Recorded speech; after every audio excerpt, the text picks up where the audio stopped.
Επί το όνομα της ο Κύριος Θεός αληθείας και του μονογενούς και του Πνεύματος, επί τη τιμή τη χείρα μου, επί την πόλη σου νεφταρία, την καταξιωθήσα καταφυγήν επί τα Άγιον όνομά σου, και από τη σκέπτον τελίγο σου διαφυλαχθήνε. Απόστοσαν από αυτή στην παλιά εκείνη πλάνη και έμπλεσον αυτή, της επίσης και ελπίδας και αγάπης, είναι αγνώτης ο Θεός, ο μόνος Θεός αληθινός, και ο μονογενήσιος ο Κύριος ημών, Ιησούς Χριστός και το Άγιο σου Πνεύμα. Δώσε αυτή εν πάση το λες πορευθύνη και τα αριστάση, φυλάξω ότι αν πει ο άνθρωπος ζήσει δεν αυτής. Γράψον αυτήν η βίβλο ζωή σου και ένωσον αυτή, την τίμη του Χριστού μας του Άγιου Πατήρου του Αγίου του Ιού Κύριου Δεϊβόντου του Χριστού και σου Πνεύματος. Έστω αν οι οφθαλμούς εταιρείς αυτές τα λέει παντός και τα όρτα σου, του ακούει της ορτευτής έφρον αυτήν, εν της επίκαιρον αυτής και με το γέννη αυτής, είναι εξομολογής προσκυνούσα και δοξάζους το όνομά σου με ένα και ύψου και να έχει για παντός πάσας.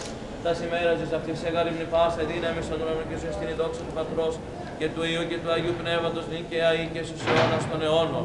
Του Κυρίου δεηθόμεν. Επιτιμάσει Κύριος διάβολο παραγενόμενος στον κόσμο και τα σκηνός εν ανθρώπης, ή να τη συν καθέλη τυραννίδα τους ανθρώπους εξέλεται. Ως επί ξύλος και μενας δυνάμεις αθριάω με ψηλίους και οτισένους και γης αλευωμένης και μνημάτων ανοιγωμένων και σωμάτων αγίων ανισταμένων. Ως έλυσε θανάτων των θάνατων και κατερίκησε το κράτος έχοντα του θανάτου τέσσερ τον διάβολο. Ορκίζωσε κατά του Θεού το δείξαντος το ξύλο της ζωής και τα άξαντος το χερουβίν και τη φλογίνη ροφέα, τη στραβεμένη φρουρίνα αυτού